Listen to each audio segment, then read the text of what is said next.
My name is Adrian Nantchev, and this channel is all about helping you become a remarkable entrepreneur.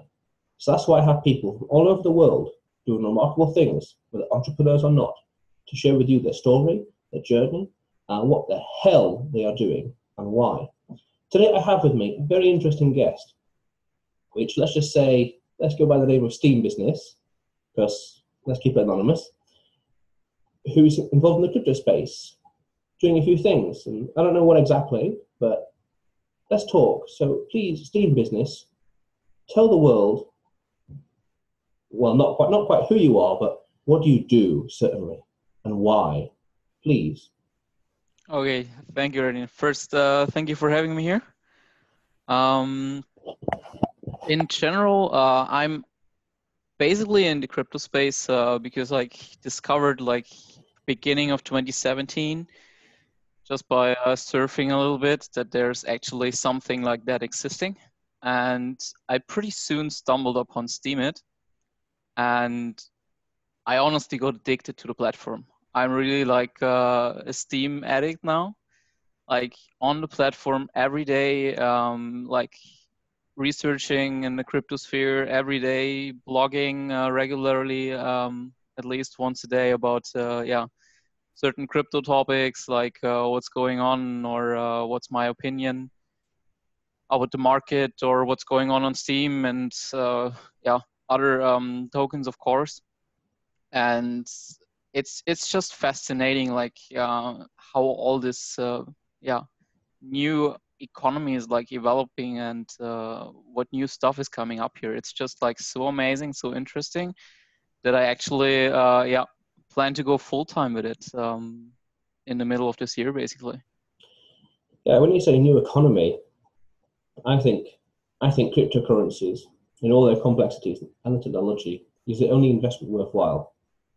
I think like in layers of where the wealth is and where opportunity is, the next frontier of mankind, that's the next one these days, the next one of this era, this generation, this time.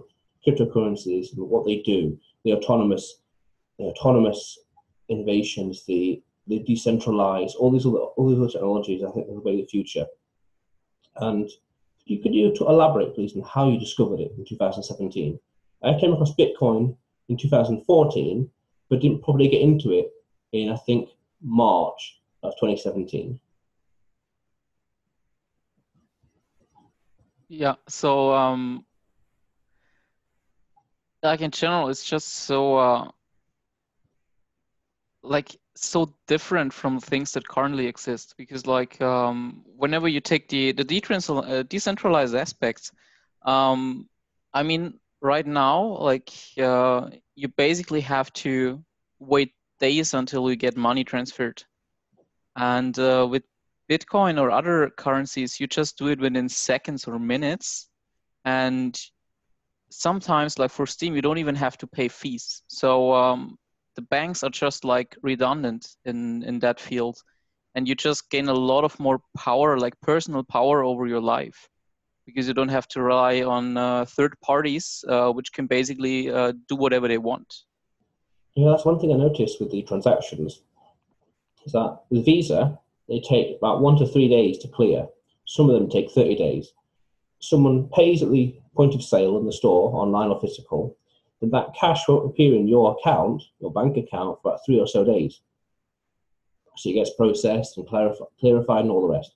Whereas even on Bitcoin, even the high transaction fees, arguably it's instant. As soon as that money is, well, the Bitcoin has left the spender's account and it's got the correct address, then it's on its way. It might take an hour or two, but that's a heck of a lot faster than 3 days for Visa, for example. Yeah, it's just amazing, because you don't have to wait for days to do money transfers. You can Mm-hmm. just do it within seconds. And of course, like we had those issues with the all-time high, that the Bitcoin fees were just crazy high, and you basically didn't want to send anything around. But I think with the Lightning Network and everything else that they are developing in the background, is like, this is gonna change. It's just gonna be a few cents to move like millions around. So this is just like like a whole new era of moving money basically. Mm. This is just what's so fascinating because you just like have the power to do it yourself, and you don't have to rely on the banks anymore, and they are like sometimes really complicated systems. Yes. You mentioned the Lightning Network. There was a whole hard fork back in August 2017, Bitcoin Cash, over the size of the bits. I forgot the phrases now. The block size, 1 megabyte to 2 megabyte and 8 megabyte and all the rest. What is Lightning Network? I've heard that a few times, but for those at home, could you please elaborate on that? Why you sound like you like it so much? What's your thoughts? Okay, so I honestly got to say, like the technology behind, I'm not a developer or anything, so I can't go into details here. But as far as my understanding goes, it's just a network on top of the Bitcoin blockchain, like just enabling faster transfers with like very low fees. And I think like right now they have like almost 1,000 nodes already online, and some test stores where you can actually buy something with Bitcoin, and it's really within seconds. You can do transfers and pay like online with e-commerce. Could basically adopt it whenever the Lightning Network is online. So it's all going towards like lower fees and faster transactions, so that we don't face any like packed mempools anymore, like on the highs that we had in end of December, beginning of January. We could see like the mempool was just packed. So this is just like all the technology making it faster and ready for mass adoption. Because I think like we could see like in December, like we weren't ready like yet to get all the people in the Bitcoin, maybe into other blockchains which could take more transactions, but Bitcoin wasn't ready back then. And now with SegWit adoption as well for Coinbase, for example, they didn't even have SegWit activated back then, so they are getting into that now. This is all helping like clearing the mempool faster, like getting lower transaction fees, faster transactions. So this is just getting ready for the mass adoption. Yeah, I imagined that when the price went quite high to roughly $20,000 back in December, and then it went down. Bitcoin had to remain competitive because at 20,000, the fees for moving even small amounts would be incredibly high. Bitcoin had to remain competitive, otherwise the flipping would happen. It would lose its number one spot. It would lose a lot of reputation if the miners, if they could not come to a consensus on what to do next. If they could come to a consensus, they would all sink. And I was thinking, for the profit incentive, Bitcoin arguably will be number one. My only slight caveat, number one in the long term, my only slight caveat is a new technology, a new coin will come along sometime that is a currency coin that will uproot Bitcoin. That'll be number one, because my only concern is that Nakamoto wrote the white paper back in 2009. The technology and the market and infrastructure has changed a lot since then. So are you not worried that the white paper or Bitcoin itself might be a bit more redundant later on, further down the line, or a bit more obsolete? I don't think that Bitcoin will be like disappear anytime soon, because it's just the one name that's sticking to everyone's head. That's the first one. So even Wall Street adopted it. We have futures on it. We have ETFs starting on Bitcoin as well. So the whole finance world is already focused on Bitcoin, and they're having like huge developments done on it. So I don't think it will disappear. But at the same time, I don't think it will be the only coin or the major coin. But there will be many coins used around the world. I mean, today we're using euros, we're using US dollars, all the different currencies and fiat. So why shouldn't it be the same in crypto? Some prefer Bitcoin, some prefer Ethereum, others are fans of Litecoin, or BitShares or Steem. So I don't see just one cryptocurrency like dominating worldwide. Yeah, I see what you mean. I came across this coin once called New York Coin, this community project in New York City where they're trying to get businesses to adopt New York Coin and using it instead of Bitcoin.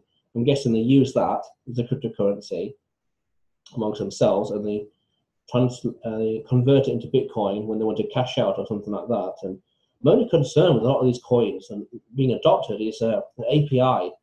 I don't really, I've not really looked either. I don't really see a way that anyone can just go to the website, say Litecoin, download the API and plug it straight into their website. We've got to go through places like I think it's Changely or Bitcoinly, some company in the Netherlands that's like a third party that accepts Bitcoin transactions on websites. So I don't see a clear cut way of just being able to copy some code and put it onto your website, and then suddenly you can accept all these different cryptocurrencies. So adoption, that's my concern with it. Yeah, so actually, I just read lately that Coinbase is working on like a similar merchant tool like PayPal. So it's in the test phase right now, as it seems. So you can't register, but in case this go live, it's gonna be same like BitPay basically, but they already accept 4 different cryptocurrencies. And I just think it's gonna be more and more in future. I mean, there's a plugin for WooCommerce already that you can accept Steam for in your store. So it's getting more and more online, I guess, that you can accept cryptocurrencies. I think like Interesting.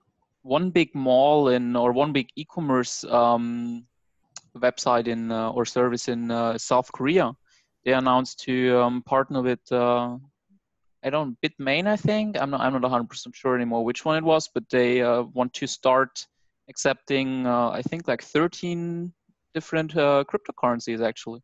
So Interesting. this is pretty cool actually what's going on. So it's gonna be more and more that you can actually spend your coins online, because currently it's more like trading and people are holding them all the time.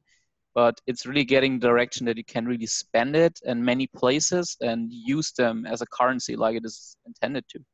Yeah, I heard. Well, that WooCommerce thing, I didn't know about that one. And this Coinbase PayPal kind of merchant tool, that sounds interesting. I like the sounds of that. And I heard that once the market size, the overall market cap, reaches 1 trillion, then there's going to be more stability, or it's taken a bit more seriously. So a lot of naysayers out there say it's a scam, it's a Ponzi scheme. But I think they don't understand they're only surface level understanding or service level commentary. They don't understand the basic technology behind it, or they look at other ICOs, other businesses doing real world things.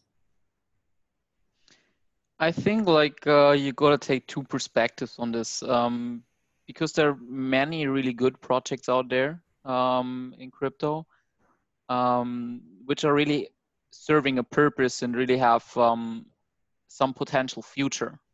Well, we can never say whether a coin will really succeed or not, because there might tomorrow be a new one which is just like 1,000 times better. So it's just like back then with the .com. One big market player might just disappear overnight, and another one is coming up basically. So I don't want to say like one coin will succeed, but there are definitely many coins out there having a real purpose and good developers, good development team behind, which could really be a success in the long run and serve a purpose. But unfortunately, like you say, as all the ICOs, I'm convinced that there are like hundreds of coins out there which will just implode one day to zero, because it's just like many of them, they don't even serve a purpose. It's just some fork of anything or some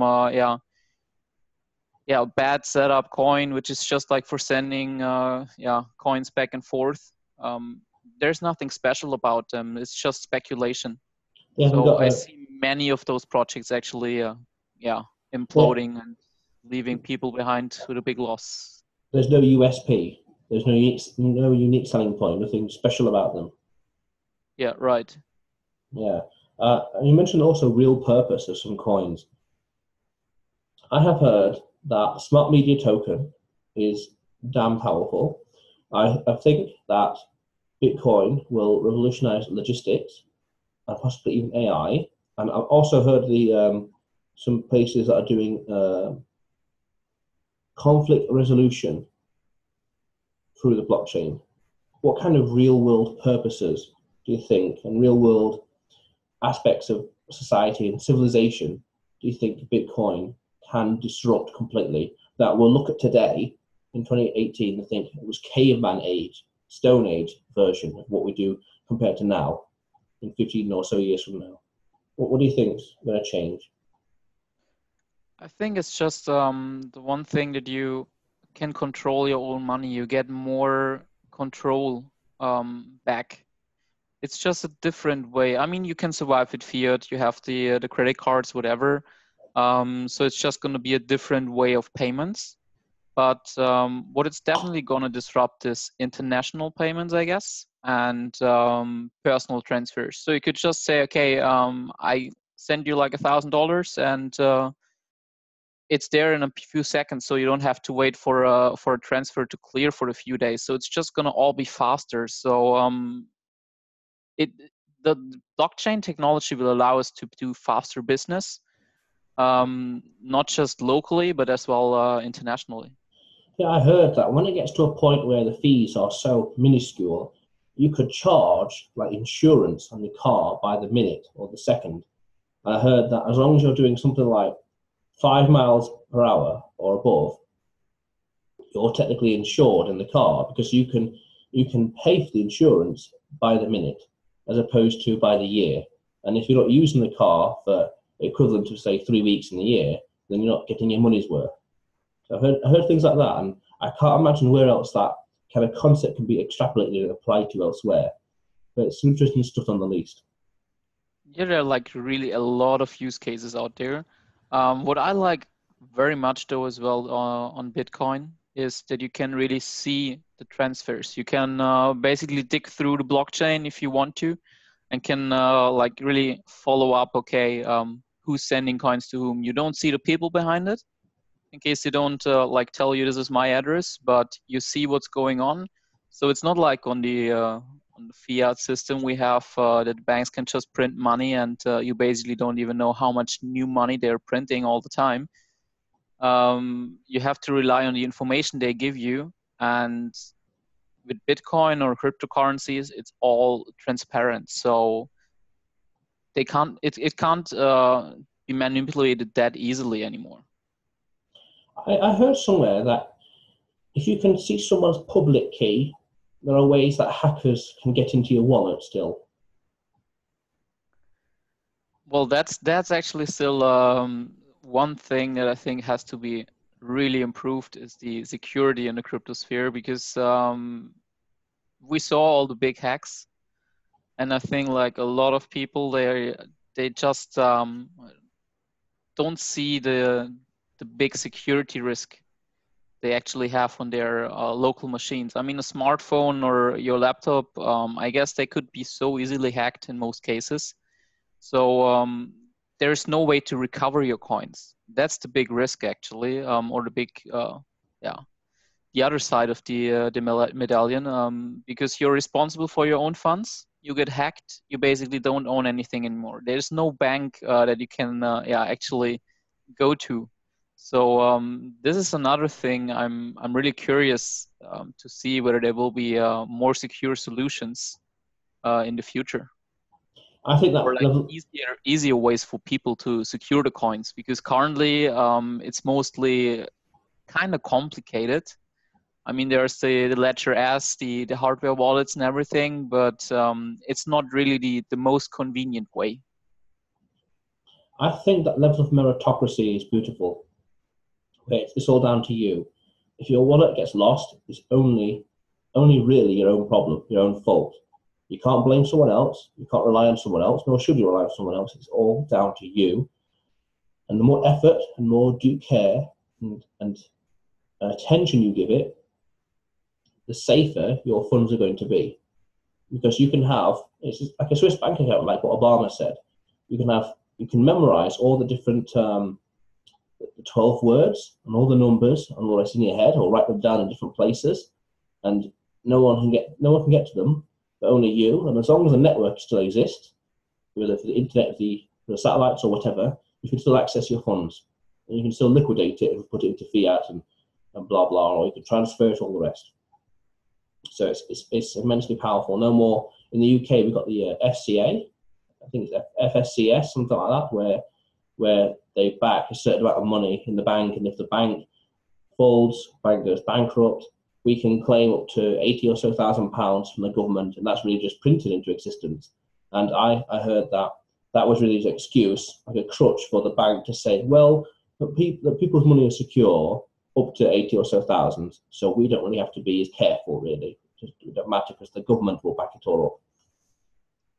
But what do you think is the future for cryptocurrency as a whole and the technology behind it? What's the future, do you think? I personally think that cryptos will exist next to fiat for many years to go. So in my opinion, we are not there yet at all to really replace the current system. We won't replace the banks either the next years. There's really a lot of more time to go until that will eventually happen. But I see the crypto space really to grow and grow and grow over the next years. So the current market cap, and it's gonna be a lot bigger, I think, over the next years. I see projects like Steem, especially, or BitShares, to get a lot more, like a bigger user base. So, I mean, Steem, you heard about the SMTs, I guess. So I think there will be a lot of platforms adopting that. We already have the first ones, launching SMTs as soon as they go live. And it's just going to be like more and more adoption over the next years. More and more like, getting into people's daily lives. You will see more e-commerce sites like accepting cryptocurrency. You will see more stores eventually accepting cryptos. So I think it will like slowly conquer the world. Yeah, what do you think is stopping or slowing down that mass adoption? I reasoned that because cryptocurrency is a rebel, essentially, against the status quo, most people aren't going to bother rebelling, or they're going to be too comfortable to want to rebel and to change the fiat system. What do you think? Like I said, like I think like a lot of people will jump on it, but it will always be coexistent to the fiat system. So I guess like even the people who are really, really believing in it, like 100%, they still need fiat today, and they will not get rid of this the next years either. So it will just grow. More people will adopt it. More and more people will try it out. Will own some coins. Maybe use it for online purchases because it's maybe just more convenient for them, or anonymous transfers eventually. There are many different use cases. So I think we will just see more and more usage in the masses basically the next years. Yeah, it's interesting. And as we slowly end the podcast, though, SteemBusiness, I'm very curious about two things. Bitcoin hit nearly $20,000 back in December. I'm seeing different posts and different articles and analysts and experts saying Bitcoin will be $250 million, 50,000, $1 million by the end of 2018. Are those kind of price ranges possible? Are those kind of price ranges doable? John McAfee's famously said it will be what, $500,000 or $1 million by end of 2020 or something? Are those prices possible? And we're expecting a crash. I read we're roughly 94% likely to have a crash 2018. How do you think cryptos will react in a recession, in a depression? I reason they'll go up, but what do you think? I mean, the volatility in crypto is still very high. I mean, we just saw a crash or like a decline of like 60% or even more now from the all-time highs, but it was the same like basically all the years before. We had crashes of more than 80% the last year. So I just think we will see a lot more highs and lows, which will be really significant. I think we will see many times that Bitcoin is making 100, 200, 300% in a month or two, just to go down back to the lows again. So I think it will be very volatile, the space, for some time, especially in 2018 probably, because a lot more countries start to regulate it. So those news might just crash the market, and 2 weeks later it might be a bull market again. So I'm actually preparing for a very volatile season this year, because it's really heating up the topic, especially as well with all the officials. I mean, South Korea, we had it in the US. They just hosted a meeting on cryptos, what to do there, and I'm really curious what's going to happen. But in the end, I think many countries will just regulate it and allow people to own and invest it. They just want to make sure, I guess, that you pay your taxes and that no one gets screwed. Yeah, I heard that. As long as you're paying the taxes from the proceeds, they'll be happy with it, which is an interesting, ironic story. And volatility, yeah. Watch that 200-day moving average. See what can happen there. I think we've got a long way to go as well. I'm more interested in like putting like a value investing spin on it. There's one SMT ICO I've got my eye on, and I'm looking for companies that have potential for the future. And you mentioned BitShares as well.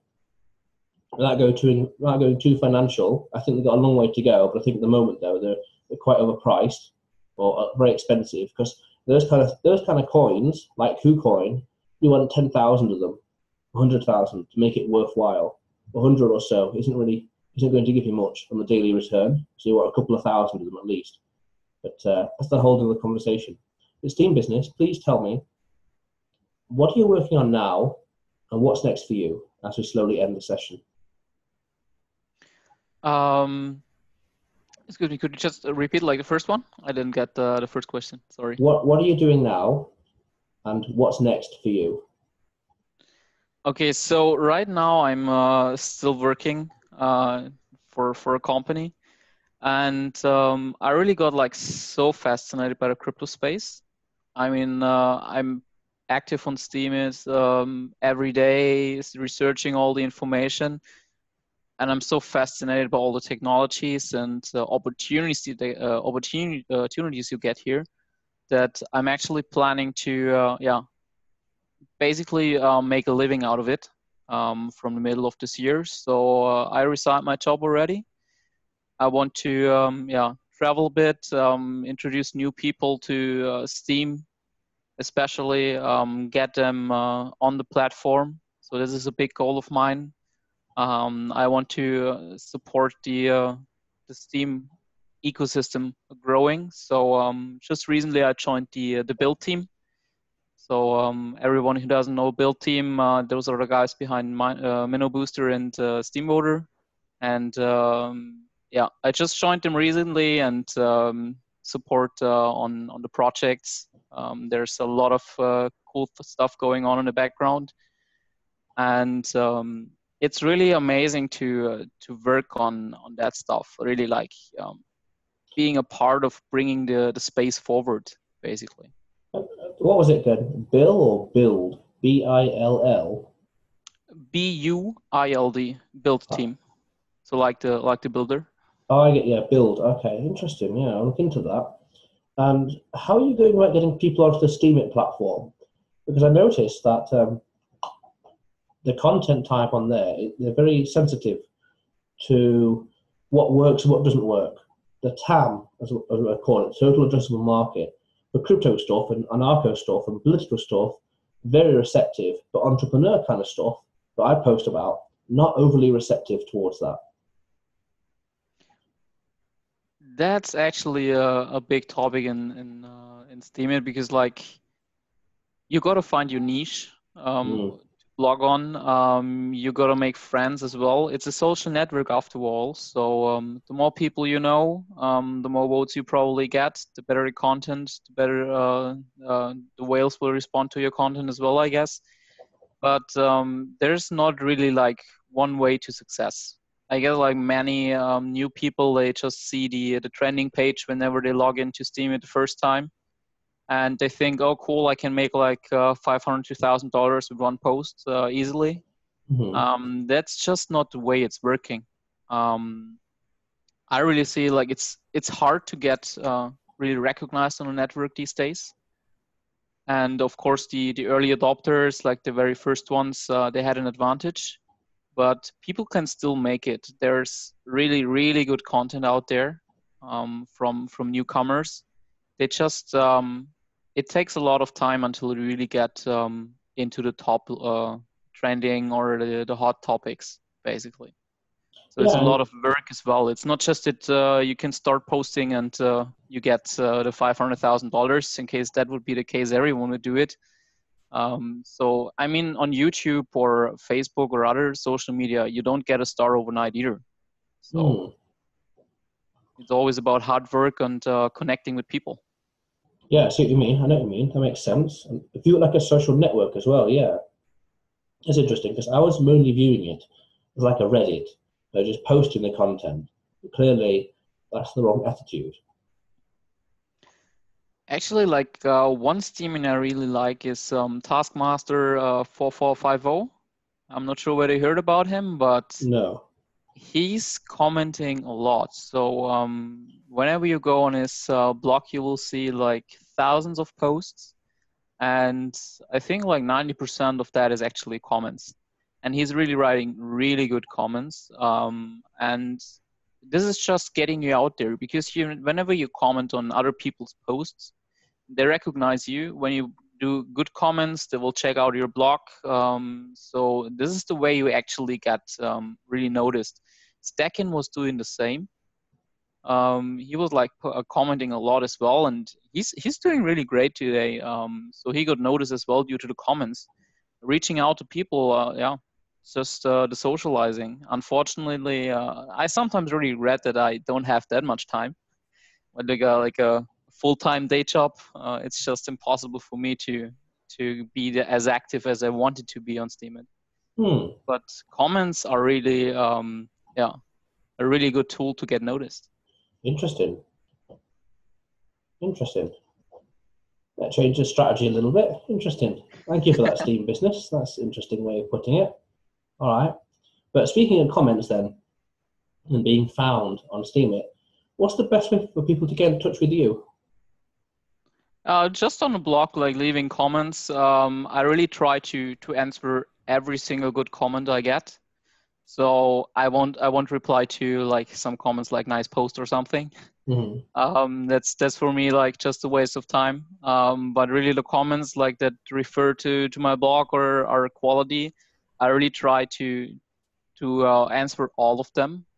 Even if I'm not able like to be really active like for 1-2 days, I always catch up my posts, the comments on them, because I think like people, they put in the time to read my blog.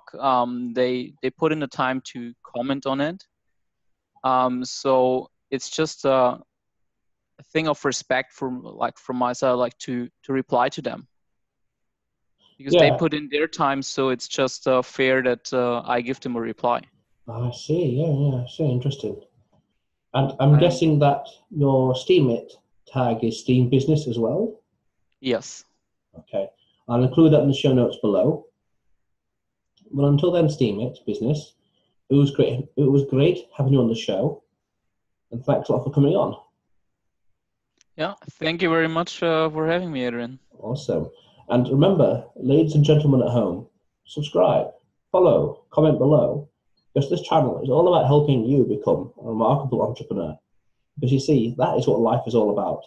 Going out there into the world and doing something remarkable with your life. Because that is what life is all about, opportunity and doing something. Meritocracy.